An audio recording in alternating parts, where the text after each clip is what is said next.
All right, ladies and gentlemen, welcome to the episode number 37 of the Yellow Card Podcast.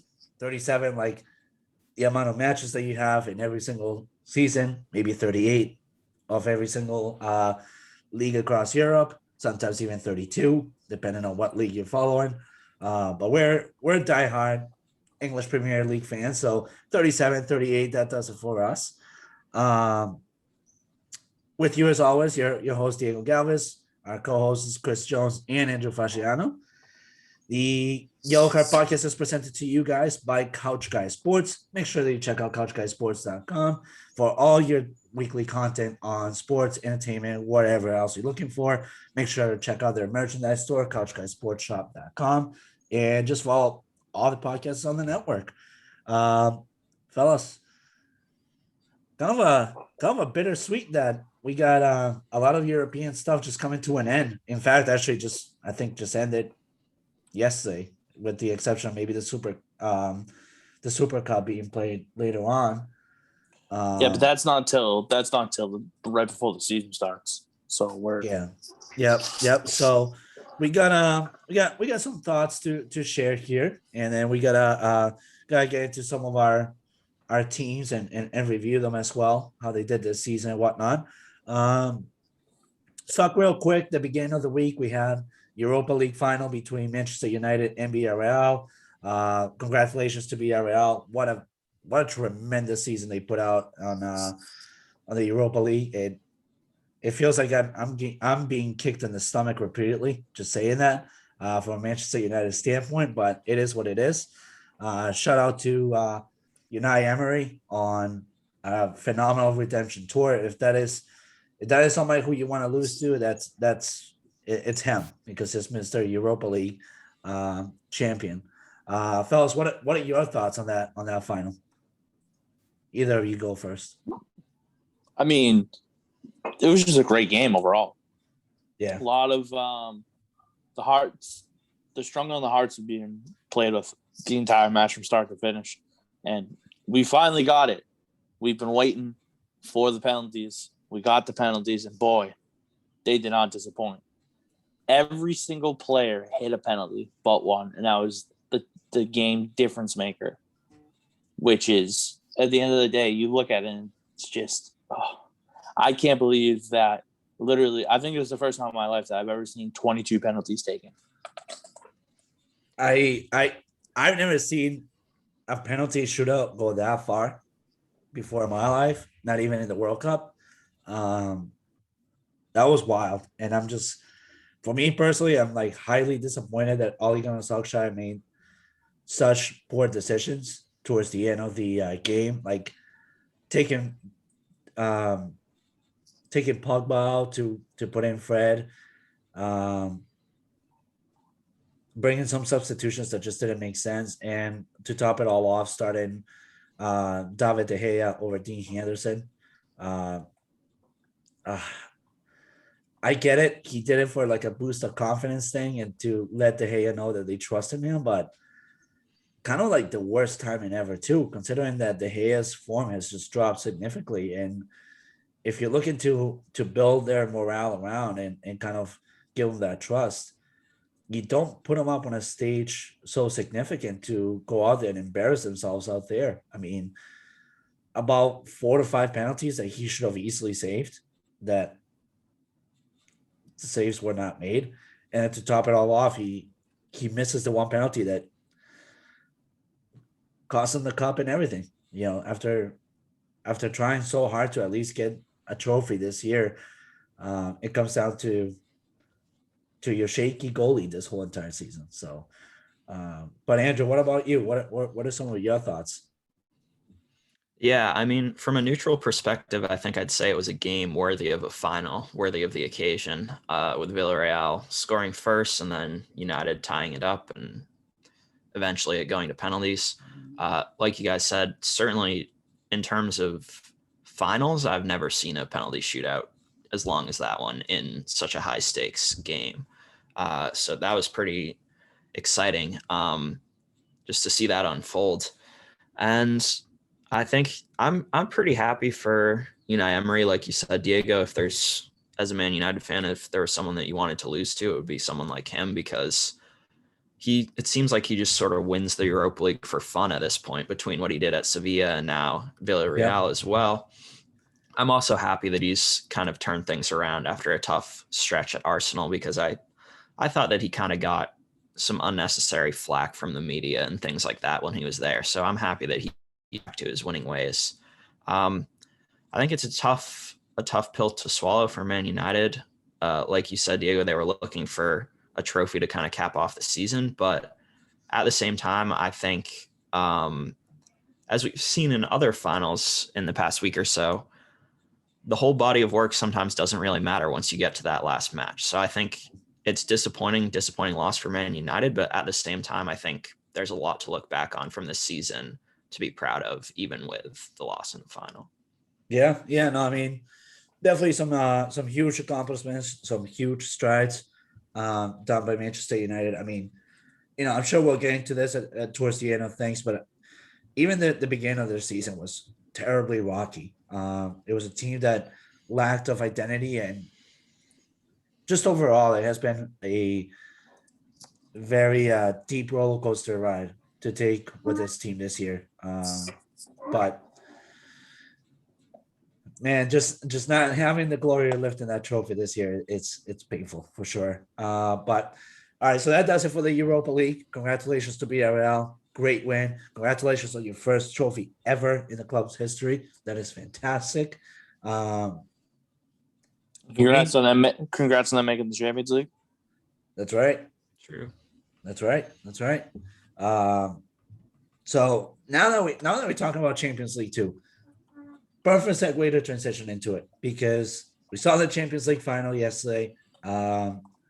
We were on a stream last night, and great job on the stream last night. And thank you everybody who showed up. Fellas, we didn't really get to talk much about what we thought of the game in itself. What did we think? What did we think? Any of you go? I thought the game overall was great. I mean, more so, I think it was more of a type of game that I expected myself. I know Diego was expecting a high-scoring affair on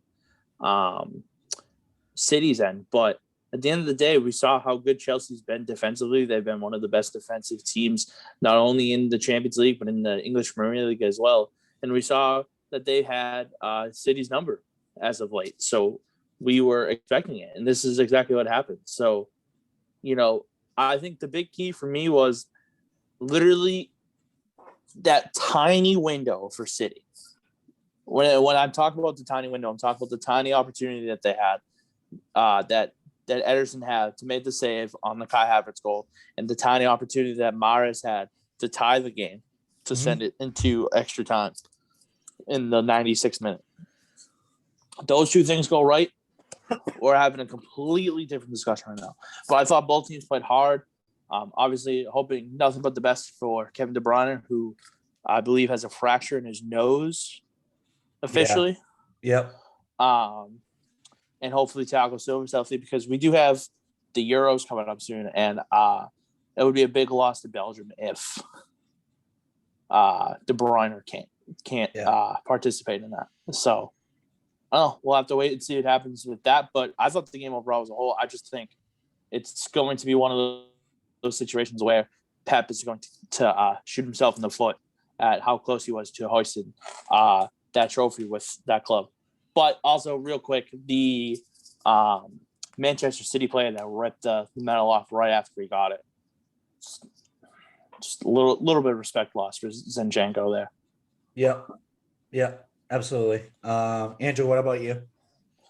Yeah, I mean, I think Chelsea executed their game plan exactly how they would have wanted to coming in. And it's interesting looking back on it, because it's more or less the same game plan that they executed in the 2 wins that they had against Man City in the league and the FA Cup, where they played 3 center backs and then the 4 in midfield with the 2 wing backs. It seemed to just neutralize the offensive threat from City in all 3 of those games, more or less. So I think that's one where if you're Pep, you're probably going to be disappointed in yourself, like you said, Chris, because that, I think, is the responsibility of the manager to make an adjustment to find a way to beat a game plan that has neutralized you previously. Yeah, I mean, it wasn't the most high scoring final, but like Chris said, I think it was really hard played between both teams. Both teams played hard, I should say. Yeah, and it really, I think right off the start, Man City had kind of overwhelming possession. It looked like for a moment that they were going to just take control and kind of cruise and have the ball all they wanted. That ended up not being the case at all, really, by the end.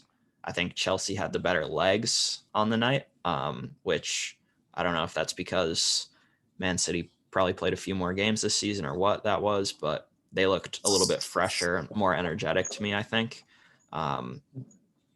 Yeah, and I think they did a really good job of frustrating Man City too, which I think sort of showed up towards the end of the game when they were desperately trying to find an equalizer. There were a couple fouls. Fernandinho in particular comes to mind as a player who was a little rash in a couple fouls, which I think was sort of frustration coming out from Chelsea just stifling them defensively. So yeah, I think it's an incredible performance that caps off a pretty impressive run from the time that Thomas Tuchel came in. There weren't too many teams that were better defensively from that point on towards the end of the season. So it's deserved for sure. And to be completely honest with you, the story of Chelsea from the beginning of this year to where they are now, when we talk about Chelsea at the beginning of the year, we talk about how, they were a year away from being a legit contender for the Premier League title. And here we are just a little less than a year later, and they're already a contender for next year's title. They fought the fit with Lampard. You have to give Lampard credit for bringing in guys like Timo Werner and Hakim Ziyech and Kai Havertz. But the real credit needs to go to Thomas Tuchel, who has figured out a system and figured out a formation that works for this team. And the guys bought in. And the second that Tuchel came in, a flip switch. Because at the beginning of the season, Mendy wasn't their starting goalie. They had questions about how much Mount and Christian Pulisic were going to play. They had a bunch of questions, and guys had answers for them. And they came in towards the end of the season from where Tuchel took over to now, and they bought in, and they were ready to go. And trust me, Thomas Tuchel is going to be there for a very long time. And as a fan of the game in the EPL, and obviously, as a Liverpool fan, it's going to stink because Chelsea is about to go on a run here. If they can keep the core together and then potentially maybe add upon it. Yeah. I mean, I think of the whole entire scope of things, right? So as Chris, you just mentioned it, Frank Lampard during the offseason was a major masterpiece to the plan in itself for Chelsea's success, right? Bringing in somebody like Kai Havertz, Timo Werner, Edouard Mendy, the list goes on and on. Hakim Ziyech, it just goes on and on, right? His plan in the middle of the season was kind of working in a way, but it hadn't been taken to major heights like it went on with Tuchel, right? Then you think of people like Kepa Arrizabalaga, who he continued to rely on heavily for no absolute reason. You think of people like Christian Pulisic, who Lampard neglected for a very long time, and coming to find out, Pulisic was as essential as everything else in that plan for Chelsea's success. Then you look at Thomas Tuchel come in midpoint of the season, right? The guy is recovering from a foot injury that he sustained as a PSG coach during a training, having a tough season in itself because everything he was trying would just fail. It was making him doubt himself as a really good coach that he is. And then on top of that, you're wondering if at one point you're just going to get sacked because ownership is just not happy with you at PSG. Along comes the opportunity that Chelsea's now looking for a new coach. So not only did he rejuvenate that team in itself, but he rejuvenated himself as a person because he needed that extra spark to continue on and show that he could do it, which clearly the results are there. But then you look at Manchester City in itself, another team that had a very rough start to their Premier League season. I mean, they were bottom at the table, three games into it, which everybody thought is this about to be a collapse? Is this soon to be Pep Guardiola's first sacking ever? Like, what's going to happen here? Midpoint through the season, they started to finally just get back up there and dominate the league like they always have been doing in the past 4 years or whatever. And they found their own niche. The only concern that I have here is it's not so much of a concern. It's more of like I feel bad that this didn't work out. Is for Sergio Aguero. Last season with Manchester City has had phenomenal 10 years in that team where he brought them glory after beating Queen Park's Ranger, and he took that team on himself. He was the last out of the original team that had come in and kind of created a new Manchester City legacy in itself. I mean, you look at that team and you look at people like Vincent Company, Mario Balotelli, uh, David Silva. List goes on and on and on. You look at that team and you're like, oh my God, if that team stood up against anybody right now, easily defeating. Just if they were at their prime and they were facing any team right now, many teams would get destroyed by that Manchester City of way back when. But like I mentioned, when it came down to the game in itself, it was really Chelsea. All they needed to do was be able to fight for that ball possession. If they were able to fight for that ball possession in itself, they had a game realistically where they could truly challenge Manchester City to the best of their abilities. And that is exactly what happened. They fought and fought and fought and fought. I mean, Andrew, midpoint through the game, what was the ball possession? It was like 48-52, right? It was pretty even. Very even, yeah. And that's something that we kind of mentioned during the stream. I personally mentioned during one of my articles on the predictions that needed to happen for Chelsea. They needed to maintain that ball percentage over 40%, or otherwise discount yourselves out of the game. I just, great game and all. I think the game in itself was so close because of that ball deviation. Like the ball was really never in each other's territory for far too long. I think the longest it went on was for like a minute and a half, and that was when Chelsea had Manchester City at the beginning of the second half by the throat. But it all came down to technicalities, and that is where Tuchel is just a cerebral assassin in that end of things, because he can truly pick away at somebody's game mindset and just eat them alive. And that's where you saw the emotional mistakes happen. Like Fernandinho comes in and he just comes in emotionally ridden, and it's just tackling left and right and creating poor fouls that didn't need to be part of the game. Then bad attitude in itself, like Chris alluded, Zinchenko taking that medal off immediately the second he got it. It's a lack of maturity and a lack of respect towards the game in itself. It's like when a player leaves the club and they just take the shirt off and throw it to the ground. It's like the biggest slap to not only the fans but the organization itself. And I feel like that was exactly what happened with Zinchenko.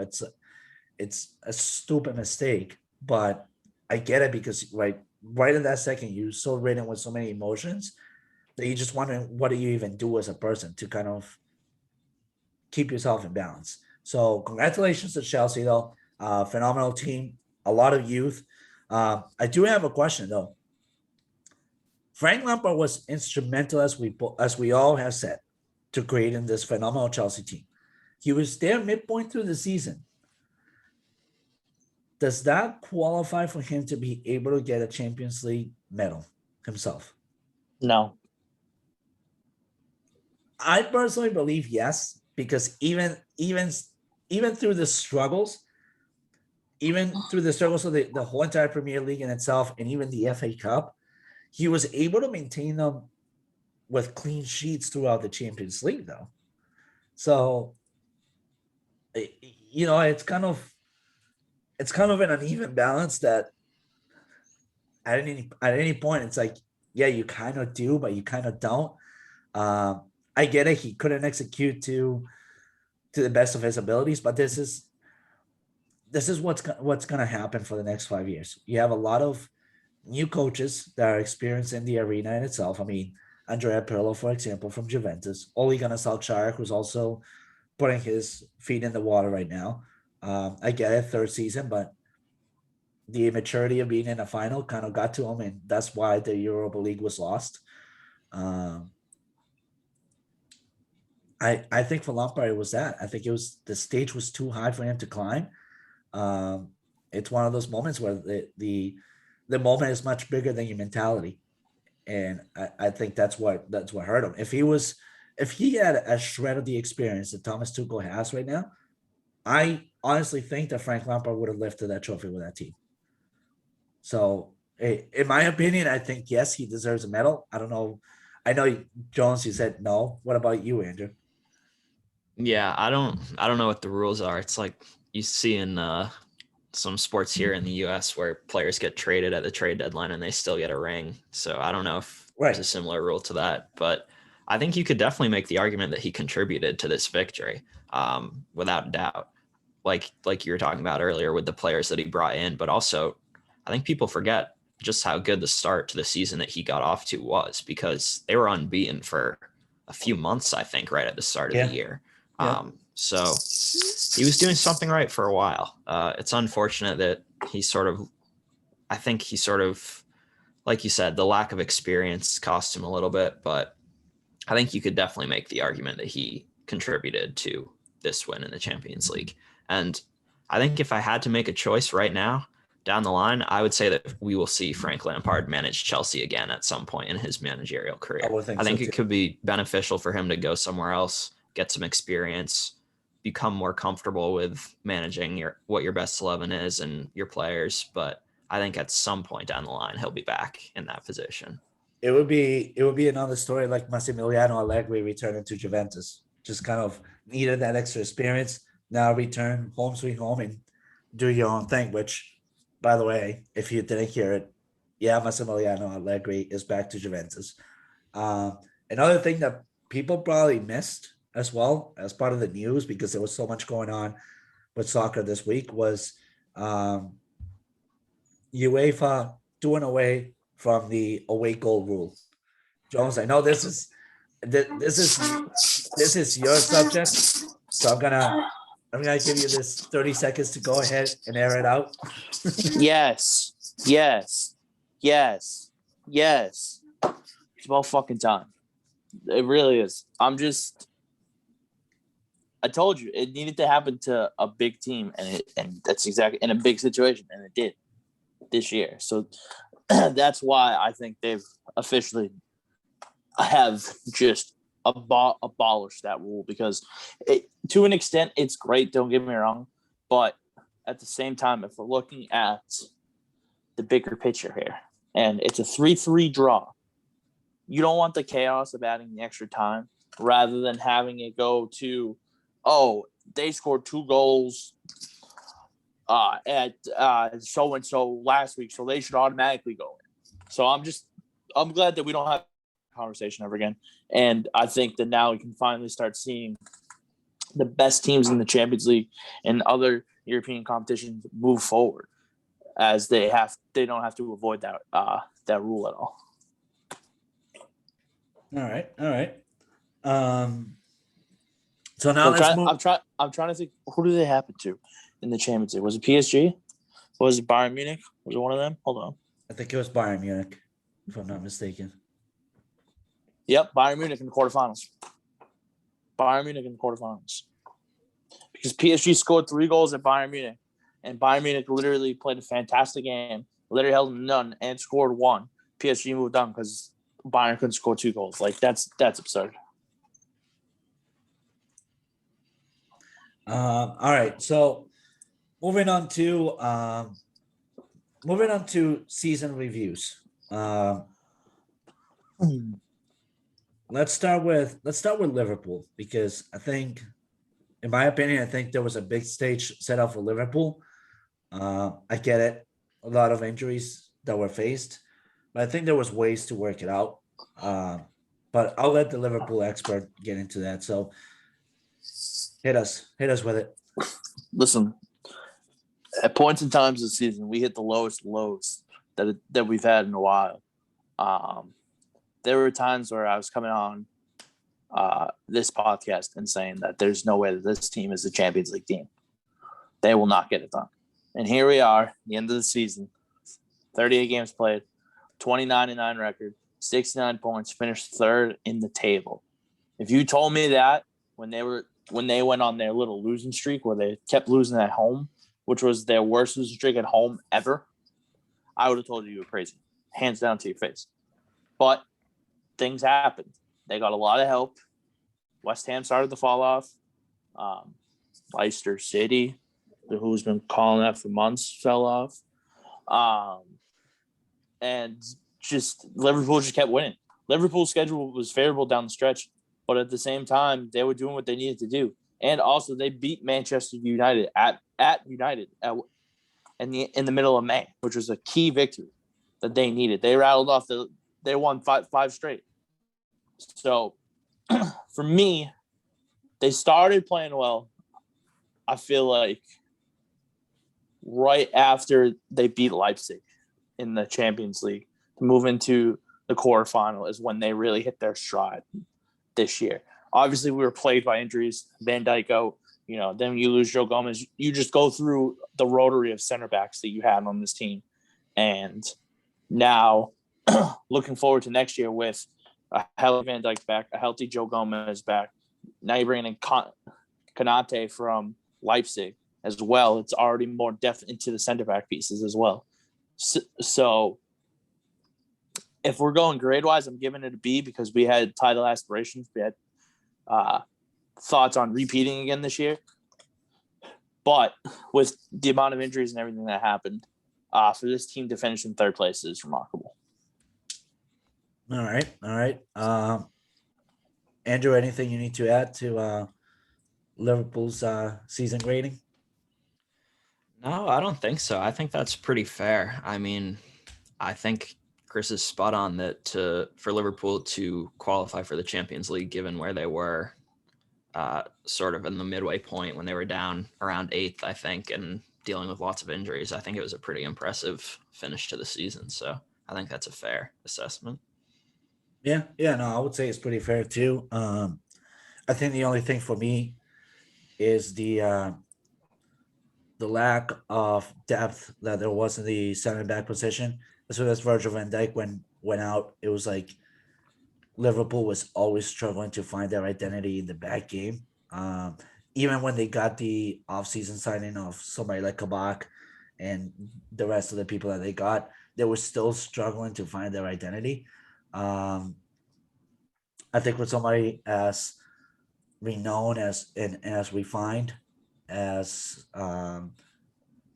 Jurgen Klopp is, I'm surprised that he didn't take a loan on one of these big name center backs, like for example, like Konate, instead of just signing him immediately for this offseason.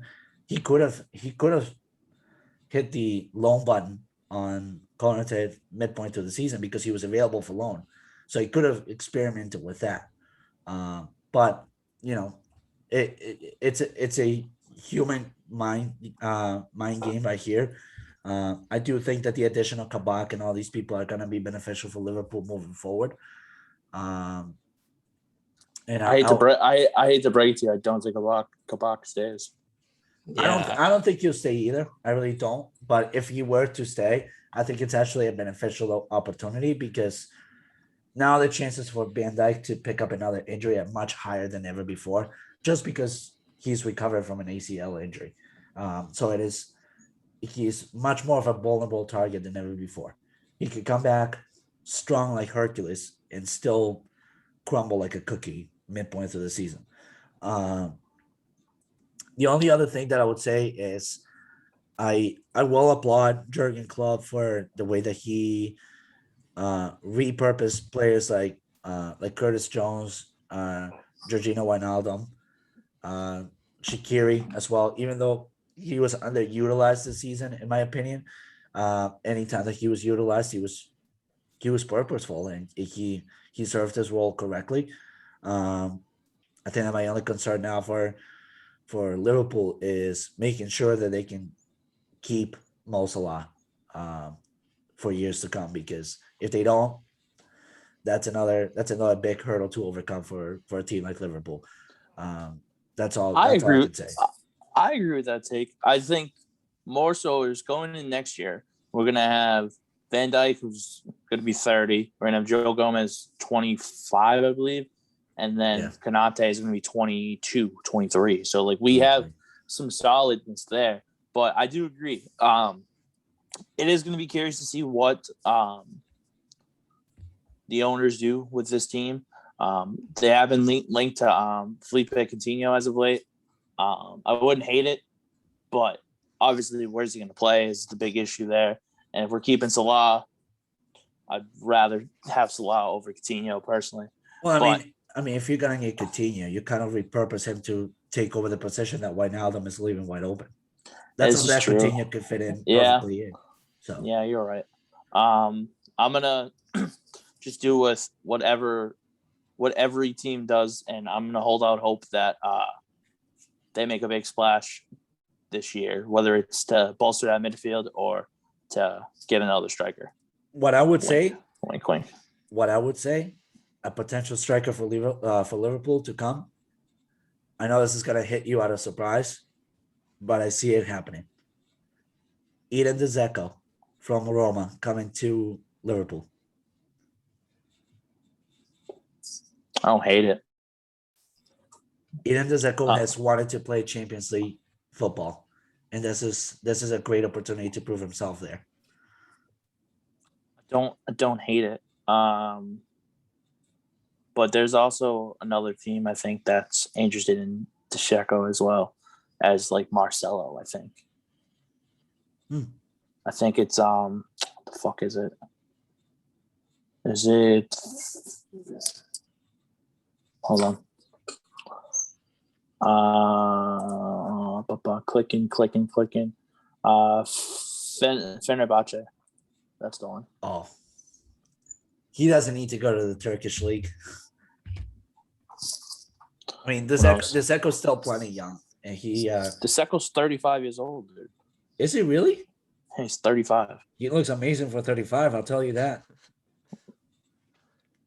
Well, that's why when you said it at first, I was like, okay, like for a guy to come on for like a year or two, yeah, I don't hate it, but I mean, we did the same with Cavani, and Cavani turned out to be far better than any forward we actually had at Manchester United. Well, Cavani fit the build of what they need as a striker, and unfortunately, Anthony Martial was not getting it done, and they didn't give Mason Greenwood with the proper chance to do it. Otherwise, I think Mason Greenwood would have had a fantastic year as their starting striker from a personal standpoint. Okay. All right. So now let's move over to the magical team that they were, Everton. Andrew Point. Nope, wrong side. I'm all messed up after this guy's dyslexic. This guy's dyslexic. Sorry, we love you no matter what, but figure it out. We do. Figure it out. I think it was a real mixed bag for Everton this season. There were some really bright spots. The first 7 games of the season where we won 7 straight, a ton of fun. The excitement was probably as high as I've seen it around Everton in my time supporting the club at that point. And my apologies for bringing it up, Chris, but the 2-0 win at Anfield was probably my favorite moment as an Everton fan so far. So that was a really bright spot as well. But along with that, I don't know, Andrew. You seem very, very bright about the who scored that goal to make it a 3-3 draw with Manchester United. That was Dominic Calvert-Lewin, I think. Yes. Wow. Yes. It wasn't a shot at you, Diego. It was a shot at him. But I just had to use you to get the shot in that. But continue. 2 birds with 1 stone. Yeah, that's what we do. But the unfortunate truth is there was a whole lot of mediocrity mixed in with those bright points, I think. I think the home away record disparity tells you a lot about this season. Everton were 11-4-4 on the road, picking up 37 points. At home, they were 6-4-9 with a -4 goal differential. You can't play like that on your home turf if you want to qualify for Europe. I think realistically, 10th is probably an accurate representation of Everton's season as a body of work. unfortunately. I think Carlo Ancelotti realized pretty quickly into the season that just didn't have the depth and the offensive dynamism, I guess, to come at teams and break them down. So we ended up playing a low block a lot of the time, which I think worked on the road when we could afford to sit in and give the ball to the other team, but didn't really work at home and didn't really work against teams who were lower down in the table who were going to try and do the same thing because just didn't have the ability to break teams like that down. Mm-hmm. So a couple things that I think reflect that. Everton were 13th in accurate passes per match, 14th in average possession, and 16th in possession won in the final third. So that tells you that they didn't have a ton of the ball and they weren't really pressing high up the field to win it back. It was more about being defensively solid first, which ultimately didn't result in a ton of offensive chances against teams who were not really willing to attack in response, I guess.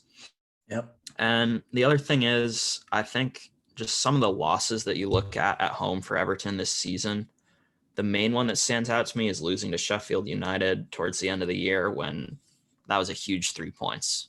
A team that qualifies for Europe cannot lose that game. They lost to Aston Villa at home. They lost to Burnley at home.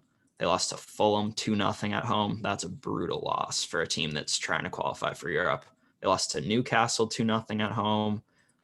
West Ham at home, lost to Leeds at home. So it's not just a poor home record. It's losing to teams that you need to be beating if you want to try and qualify for Europe, which is disappointing to me. I think, I just think that as a whole, the squad right now is not really good enough to truly challenge for Europe. And I think that's why they finished 10th. I think it was an accurate representation of the season. There's some bright spots in the squad with Hamas, Allen, Doucouré, who were all brought in. I think they're improvements on what we had previously. Ben Godfrey was a very pleasant surprise this season. I feel a lot better about our future at center back having him here, but I think there's just a lot of players that don't really add what we need right now going forward. So I think it's going to be another summer of trying to offload players who don't fit and trying to bring in players who actually can help us progress to the next step. So if I had to give a letter grade, I think I would probably go somewhere around the C+ B- range because, like I said, there were some really exciting moments where I really enjoyed being an Everton fan, but there were a whole lot of moments where it was just kind of the same 90 minutes over and over again where we didn't really generate anything that was interesting to watch. And it ended up being a bit of a slog at times, I think, towards the home stretch when we didn't really have the depth or talent to do much offensively. So some bright spots, and I think a lot of exciting things to build upon for the future, but not quite good enough yet. So as I think of Everton right now, being in a number 10 position, having landed in the 10 position, right, with a great, very well-known coach like Carlo Ancelotti, I think this is the off season, where you see a huge investment of Everton, who are really not afraid to splash the money as long as it's effective and it makes sense, right? I think a major improvements needed to be made. For example, Jordan Pickford, he's got to be out. I actually disagree with that one. I think he had some bad moments early in the season, but I would say he was probably one of our better players down the stretch. So I think if we can get mentally locked in Jordan Pickford, I don't think that's too much of a worry personally. But I can also see why you would say that given some of the goals that he let in earlier on in the year. So for me, Jordan Pickford shares a very similar story in his time with the club as David De Gea. He's had phenomenal seasons, but he's had some seasons where you kind of wonder if it's time to offload him. And I think this was, in my opinion, this was one of those seasons where I kind of wonder if it was time to offload him. So that's one that I think, right? I think of the center back positions too, because Jerry Mina for many games kind of looked like he was the sole center back of that whole entire defensive scheme of things, with maybe at times what was his name? Is it Godfrey and amazing? Mina, I think, were pretty good together by the end. I would not be shocked if Michael Keane is on his way out. Yeah, From exactly. Everton. Michael Keane, that's the one that I was thinking of. Um, I've been saying it all season long too. James Rodriguez is the only creative midfielder in the whole entire Yeah. game of things, right? You have 100%. Yeah. you have some really good, solid stopper position, basically, because that's what Allen and Decore kind of played. But then you have a Charleston who's more of a striker winger, but he's not a creative mindset. Uh, you have Sigurdsson, who is really not a creative person. He's good to fit the role coming off the bench, but to me he's just not a starting player. That's just me personally. Um, and then you look at your forwards. You look at Dominic Calvert-Lewin, and then you also look at the signing that you guys did mid-season, which was Joshua King, who didn't really turn out to be much. It was a good band-aid to put on for something that kind of needs surgery at the moment. Um, so when I think of potential signings for Everton, wow, Merseyside would have killed me with that one. Yikes. I think of so I know Chesney is on his way out of oh my god. Ventus? Thank you, Juventus. Yes. Um so Chesney could be a potential for Everton. Still got a lot of football to go. Great goalie, reliable, very physical, very good in his own element. Uh, I think of somebody like Max Aarons from Norwich City as well. He's been rumored for a very long time to come to Everton. I think this is the year that you guys finally get that done. His youth and experience in the club is actually kind of something that could add a lot of depth to Everton and provide a sustainable future for you guys. Uh, wow. I thought I was muted. My bad, guys.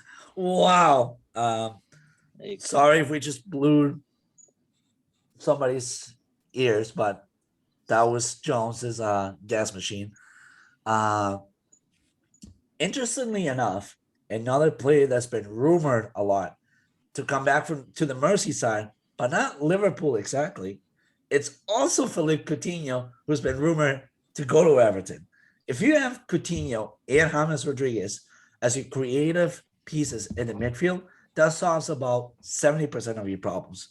Because now you actually have two people that can potentially feed the ball to Dominic Calvert-Lewin to do what he's good at doing. Because he was very good at the beginning of the season at it. Just midpoint through the season, you have James Rodriguez with hamstring injuries. If it's not hamstring, then it's calf. If it's not calf, then it's extremely tight muscles that can't seem to get out of their own way. If it's not those muscles, then it's back to knee problems. You kind of need somebody like Philippe Coutinho to fill in that role. Um, I also think of, um, oh my God, why am I drawing a blank on him? Oh, what are you thinking of now? somebody with enough experience to be that left winger to create chances. Oh, Daniel James. Why did I forget that? Daniel James is also going to be available next season with his contract coming up with Manchester United. I'm not sure if we're going to renew it just because I think there is bigger needs for the club right now than just Daniel James in itself. I think unfortunately he's one of those guys that will get brushed to the side. Unfortunately, even though he was a great contribution to the team, uh, and I think this is where Everton could really benefit from somebody of his youth, skill, speed. That's something that you guys need desperately in that left wing, left or right wing, whatever you want to call it, spot. So when I think of Everton, I think this is a season where you could see a lot of great off-season signings that are eventually going to lead to the great plan that Carlo Ancelotti has for you guys. But I think as long as you guys continue to stick with Carlo Ancelotti, your time is coming up very soon. I think if your owners decide to just be very impatient and not give them the time at all, I don't know what else to expect for Everton. So, but I do agree with you. I think a C plus, maybe a B minus, considering the team that you guys went from being this season to what you guys were in seasons previous. I mean, it's a 360-degree flop in itself. So, um, but Chris, anything you want to add about Everton? I just think Everton's big thing is, and I'll alliterate this every time I talk about Everton with Andrew. Their center backs, they desperately need center backs. Unfortunately, for reason, I think Mason Holgate is going to be on his way out, so you desperately need someone to come in and fill the void. And one guy that's been linked to them is Koulibaly. Yes, thank you. That's another guy that I was forgetting. Koulibaly's price has dropped all the way from 85 mil all the way down to like 30. Yeah. So his value has gone way down, and that's a sign that I can see Ancelotti sliding in and snagging right there. Another guy he's been linked to this team for a while now, again, is Isco. In the creative attacking midfield role right there would be a perfect fit. That way, if you have your three wingers of Richarlison, Calvert-Lewin, and James Rodriguez, you get Isco as your cam here, and then you got your two center defensive mids and Allen and Decore. Line up your back four, however you want it, with Koulibaly and why am I drawing a blank on the other good center? And Jerry Mina. Yep. Yeah. And then you guys got to figure out the goaltending because Pickford's not it. Yeah, I agree with that. I just think Pickford's too shaky for you guys. If I remember correctly, I believe that even Olsen, like, he worked out to a certain extent, but not fully. Was it him? Yeah. I think Olsen did a good job of pushing Pickford in some ways. Like, it was before he came in, we really didn't have a backup keeper who could come in. So it was Pickford no matter what. So I think that was a smart move just to give him some competition. And I think that helped him improve sort of in the second half of the season. But I think you guys are we're gonna see a new goaltender there. I don't know who it'll be, but I do think that you'll move on from Pickford this summer. Whether it's to bring in a guy like Sergio Romero for a year just to get like a different face back there, I think would be much beneficial for you guys. That's because a good name to bring up too, Sergio Romero. The big issue with Everton this year was, again, like you said, their home and away splits were completely different. But Everton couldn't amount to a lot of goals this year, and they only gave up, I think they were, if I'm looking at it, 1, 2, 3, 4, 5, 6, 7. They were in like the top 10 for fewest goals allowed this season.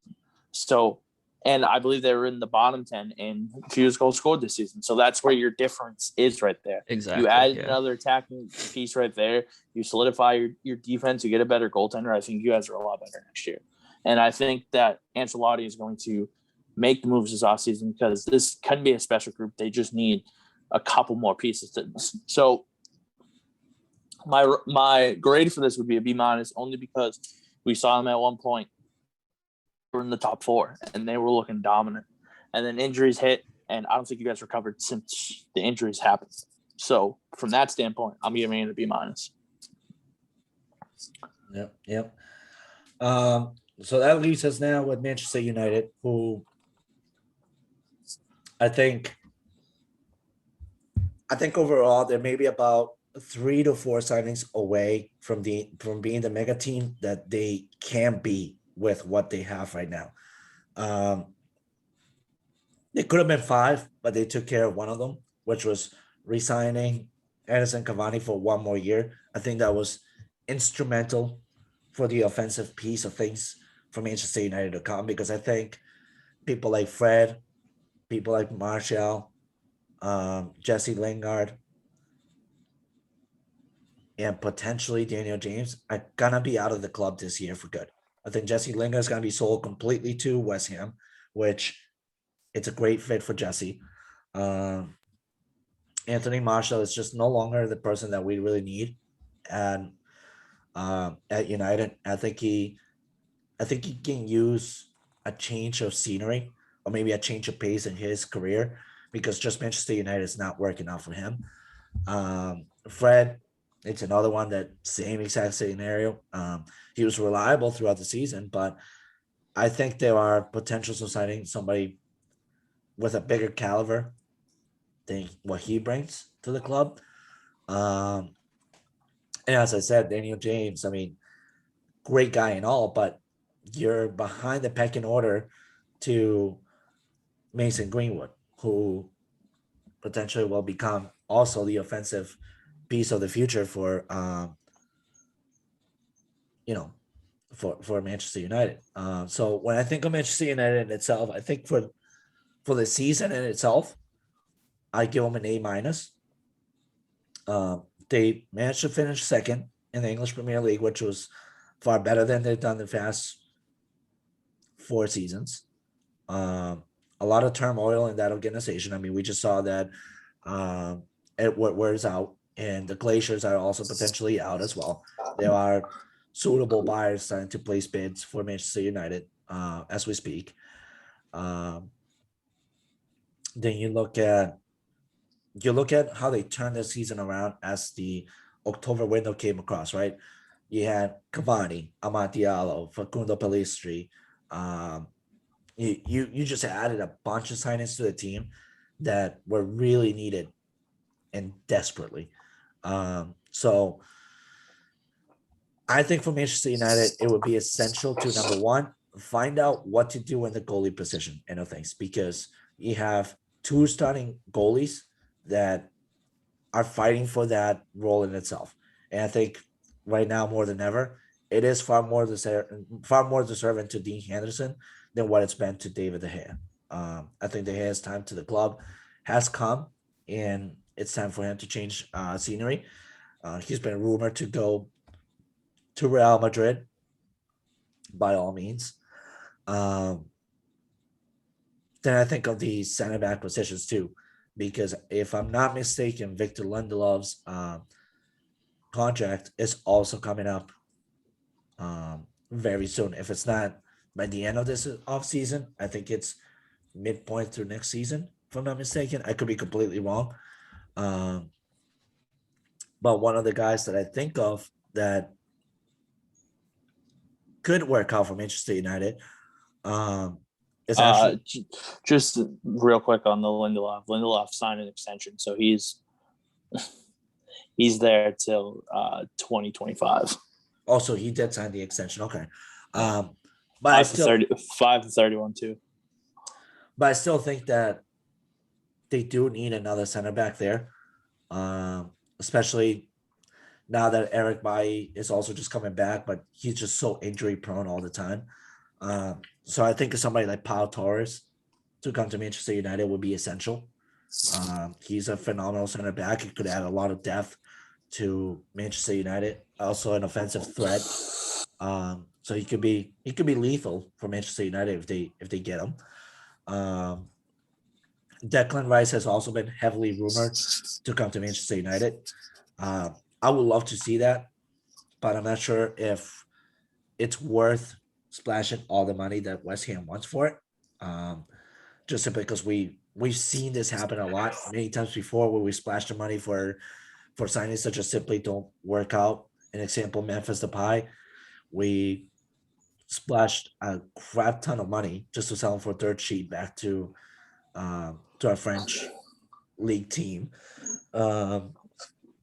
Another one that's been rumored too is Jaden Sancho. Yeah, I've been hearing Jaden Sancho for 2.5 years now. Yeah.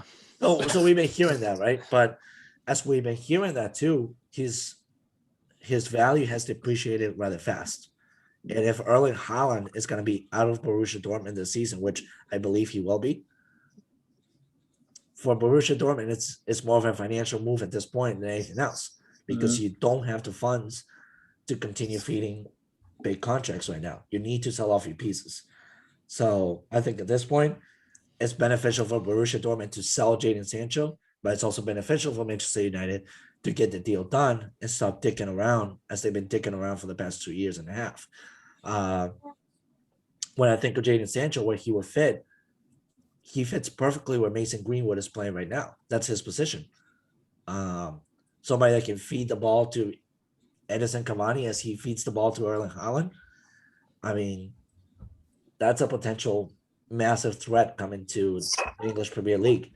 And another one too that's been rumored to come to Manchester United, which I don't believe he will. I'm realistic. I think he's gonna leave the league.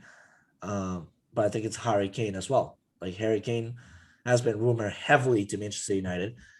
If we get him, fantastic. That's super exciting for Manchester United. I'm a realist. I really don't think we're gonna get him. I think if anything, Harry Kane could go to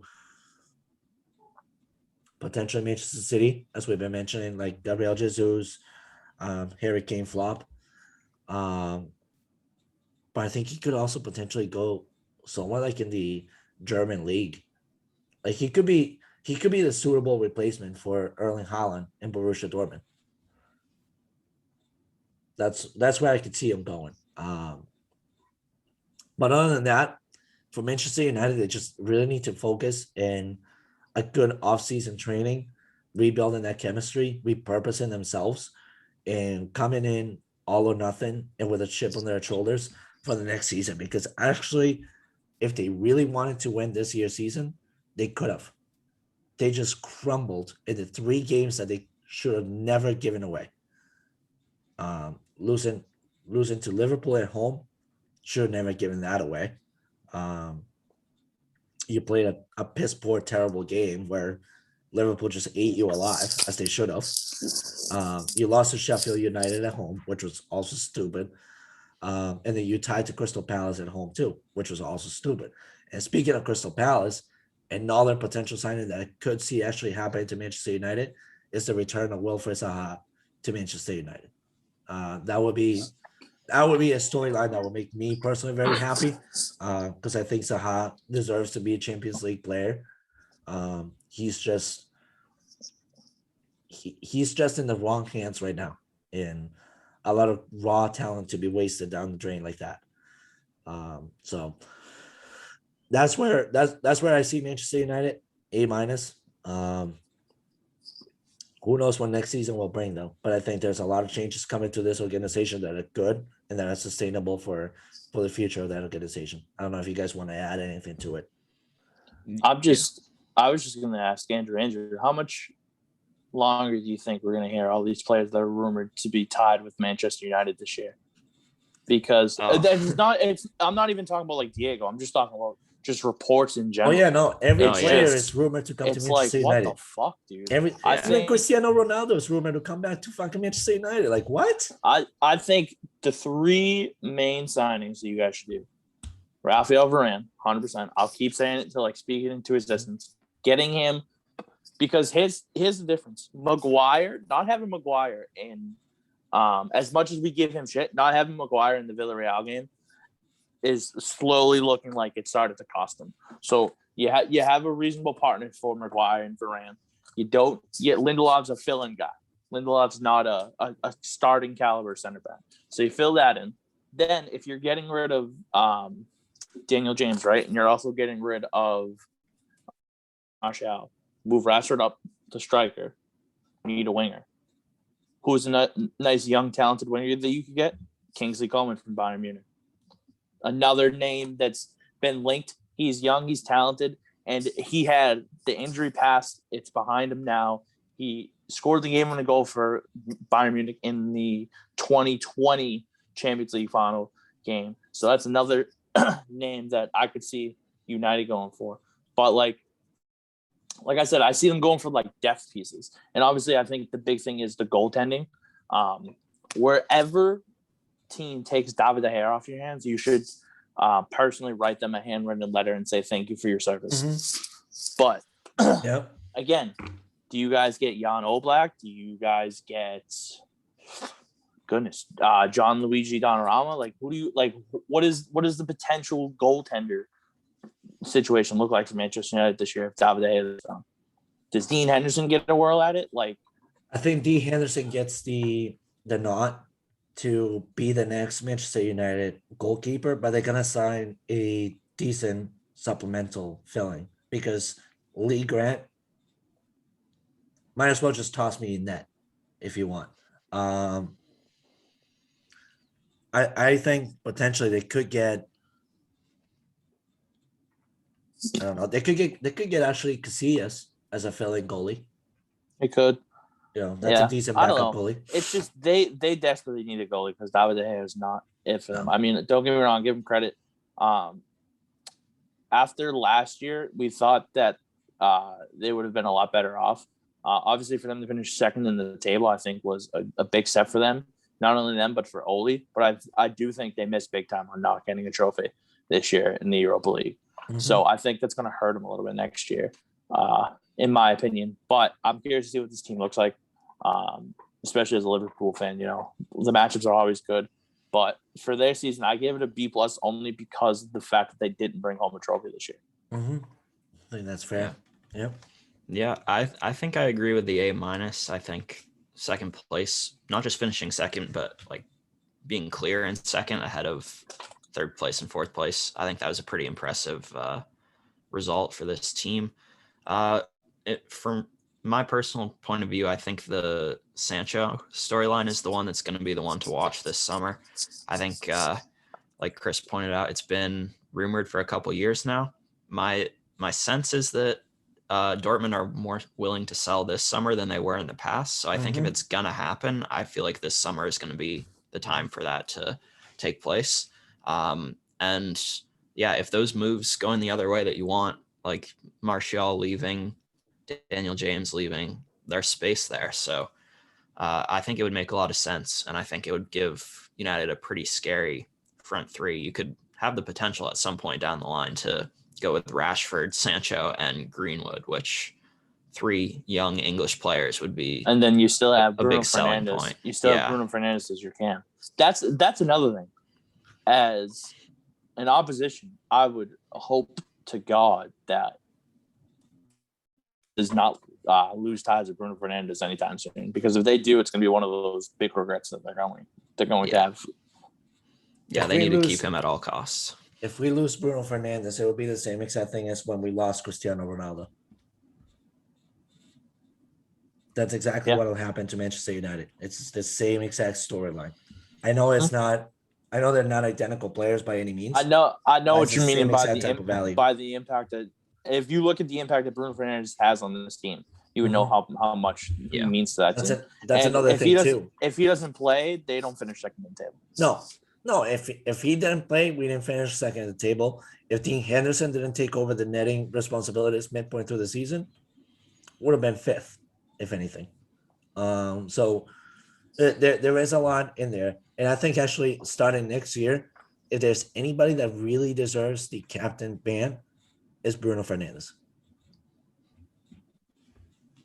Agreed. Yeah. Unfortunately, I think they'll run Maguire into the ground as captain, but Bruno is definitely the heart and soul of that team. Yep, for sure. Yep. All right, so it's gonna be an interesting offseason for the English Premier League. I think overall throughout all of Europe, it's gonna be interesting this season. Trust me, Diego. When we talk about the transfer window last year, this one's gonna top it and then some. Can't wait for it. It's gonna be a fun ride. But starting in about 2 weeks or so, we have Euros 2020. So we're gonna get into that next week. But for now, that does it for episode 37 of the Yellow Card Podcast. Make sure to follow the crew at Podcast Card on Twitter. Make sure to find us on Twitter as well. Yes. Also Thursday, don't forget the CONCACAF Nations League. USA plays Honduras in the semifinal Thursday. That's right. And Mexico is playing Costa Rica, right?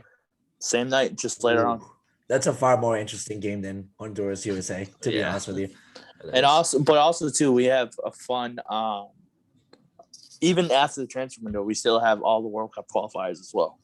So we have plenty of things that are going to take this podcast to the moon. I can't wait. Yep, that's right. So thank you all for tuning in. I appreciate you all. Make sure to check out couchguysports.com as well for, like we said, all your sports content, all your soccer content, everything you need to find out about transfers or whatever. That's where you're going to find it. No subscriptions needed, which you're welcome. But anyways, that's it for episode 37. Until next week, signing off, Diego Galvis, Chris Jones, and Andrew Fasciano.